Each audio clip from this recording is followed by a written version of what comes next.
Selamat hari Minggu, Bapak Ibu Saudara-saudara yang dikasihi Tuhan. Minggu ini kita mau mendengarkan kebenaran firman-Nya. Sebelumnya kita bersatu dalam doa. Bapa di dalam Yesus, kami mau belajar dari kebenaran firman Tuhan. Berkati hati dan pikiran kami, sehingga firman Tuhan boleh kami mengerti, bahkan kami kerjakan dalam hidup kami. Dalam nama Yesus kami berdoa dan bersyukur kepada Tuhan. Amin. Saudara-saudara yang diberkati Tuhan, firman Tuhan yang mau kita dengarkan pada minggu ini dari Yesaya pasal 55 ayat 10 sampai 13. Yesaya 55 ayat 10 sampai 13 kami akan membacakan firman Tuhan. Demikianlah firman-Nya. Sebab seperti hujan dan salju turun dari langit dan tidak kembali ke situ, melainkan mengairi bumi, membuatnya subur dan menumbuhkan tumbuh-tumbuhan, memberikan benih kepada penabur dan roti kepada orang yang mau makan. Demikianlah firman-Ku yang keluar dari mulutku. Ia tidak akan kembali kepadaku dengan sia-sia, tetapi ia akan melaksanakan apa yang Kukehendaki dan akan berhasil dalam apa yang Kusuruhkan kepadanya. Sungguh kamu akan berangkat dengan sukacita dan akan dihantarkan dengan damai. Gunung-gunung serta bukit-bukit akan bergembira dan bersorak-sorai di depanmu, dan segala pohon-pohonan di padang akan bertepuk tangan. Sebagai ganti semak duri akan tumbuh pohon sanubar, dan sebagai ganti kecubung akan tumbuh pohon murad. Dan itu akan terjadi sebagai kemasyuran bagi Tuhan, sebagai tanda abadi yang tidak akan lenyap. Amin. Bapak Ibu Saudara-saudara yang diberkati Tuhan, minggu ini kita mau mendengarkan firman Tuhan dengan tema firman Tuhan sumber kekuatan untuk melakukan pekerjaan. Firman Tuhan sumber kekuatan untuk melakukan pekerjaan. Bapak Ibu, pada umumnya orang yang haus, dahaga, yang dia cari pasti air minum. Orang yang lapar, yang dia cari pasti makan. Itu menunjukkan bahwasanya apa yang kita butuhkan itu yang kita cari.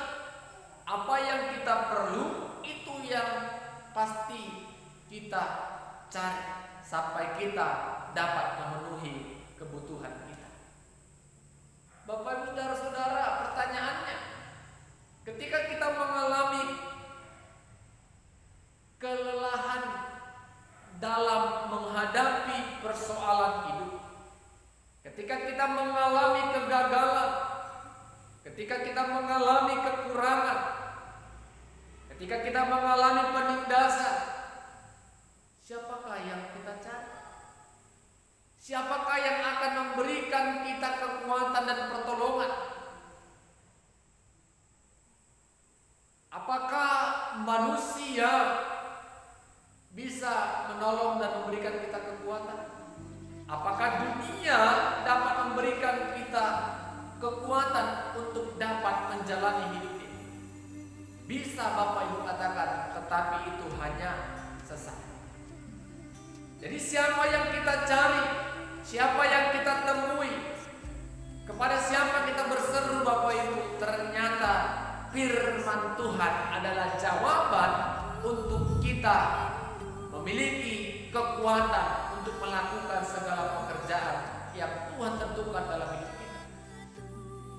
Firman Tuhan yang kita baca adalah sebuah undangan atau ajakan Allah kepada umat Allah yang disampaikan oleh Yesaya. Kalau kita baca ayat pertama Bapak Ibu, ayo hai semua orang yang haus, marilah dan minumlah air. Dan hai orang yang tidak mempunyai uang, marilah. Sebuah ajakan. Ketika kita memiliki pergumulan dan beban berat, Tuhan ajak kita, mari dengarkan dan renungkan kebenaran firman Tuhan. Bapak Ibu Saudara-saudara,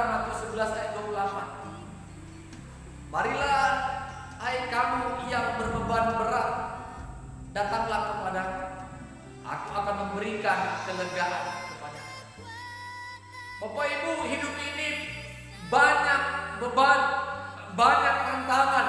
Tanpa Tuhan Bapak Ibu, kita tidak dapat bertahan. Yesus mengundang kita dan mengajak kita, mari ikutlah aku akan memberikan kelegaan kepadamu. Kalau kita datang kepada Tuhan, kalau kita mendengarkan kebenaran firman Tuhan Bapak Ibu, maka kita akan seperti pohon yang ditanam di aliran air, sehingga kita dapat bertahan apapun cuaca yang sedang terjadi, kemarau panas, kita bisa tetap menghasilkan buah pada musimnya. Itulah firman Tuhan yang memberikan kita kekuatan, firman Tuhan yang akan menopang kita. Bapak Ibu saudara-saudara, firman Tuhan mampu mengubah kutuk menjadi berkat. Ayat 13 Bapak Ibu, sebagai ganti semak duri akan tumbuh pohon sanobar. Yang berikutnya, sebagai ganti kecubung akan tumbuh pohon murah. Keburukan dan ketidakbaikan akan diubahkan Tuhan ketika kita setia mendengarkan firman Tuhan. Ketika kita setia datang kepada Tuhan, maka segala kutuk, segala persoalan, segala keburukan bisa Tuhan gantikan itu seturut dengan kehendak dan rencana.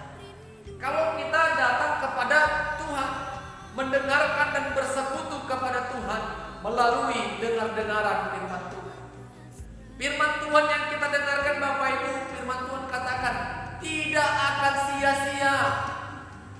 Ketika Bapak Ibu taat dan setia mendengarkan firman Tuhan, maka tidak akan sia-sia.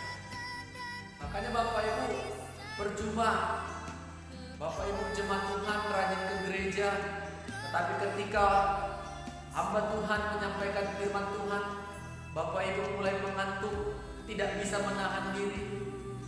Kalau kita tertidur Bapak Ibu, betapa ruginya dan betapa dosanya, dan kita juga bisa menjadi batu sandungan bagi orang yang disakiti. Untuk Tuhan kita tidak mampu memberikan waktu mendengarkan firman Tuhan dengan baik. Terkadang Bapak Ibu, dunia mencoba merayu dan menggoda kita untuk tidak konsentrasi mendengarkan firman-Nya. Yang handphone berdering, yang orang-orang di sekitar mengganggu, suasana tidak baik. Tetapi Bapak Ibu, setialah, taatlah akan mendengarkan firman Tuhan. Karena firman Tuhan itu benar. Ketika kita datang kepada Tuhan, keletihan, kesusahan, dan persoalan kita Bapak Ibu, kita akan mengalami kelegaan. Kelegaan yang dimaksudkan Bapak Ibu, kita akan merasa nyaman, kita akan merasa tenang. Tuhan ini kan bersama dengan aku. Tuhan akan memimpin aku. Tuhan memberikan aku kekuatan untuk bisa melewati hari-hari. Karena firman Tuhan yang menjadi perisai, firman Tuhan yang menjadi penolong, firman Tuhan yang menjadi kekuatan. Mari Bapak Ibu dan Saudara, setia dan berilah waktu untuk mendengarkan firman Tuhan. Tanpa firman Tuhan, hidup ini akan terasa hampa. Jadikan firman Tuhan prioritas dalam hidup. Karena tanpa firman Tuhan kita lemah. Tanpa firman Tuhan kita akan kalah melawan keinginan daging kita. Biarlah firman Tuhan mengubahkan kita, firman Tuhan menguatkan kita untuk melakukan segala pekerjaan yang berkenan di depan Tuhan. Amin. Kita berdoa. Bapa dalam Yesus, terima kasih firman-Mu mengajari kami diingatkan kembali. Sungguhnya firman Tuhan merupakan sumber kekuatan bagi kami melakukan segala pekerjaan Tuhan. Biarlah firman-Mu tidak berlalu begitu saja. Firman-Mu boleh senantiasa menaungi hati dan pikiran kami, dan firman-Mu yang memimpin hidup kami. Dalam nama Yesus kami berdoa dan bersyukur pada Tuhan. Amin.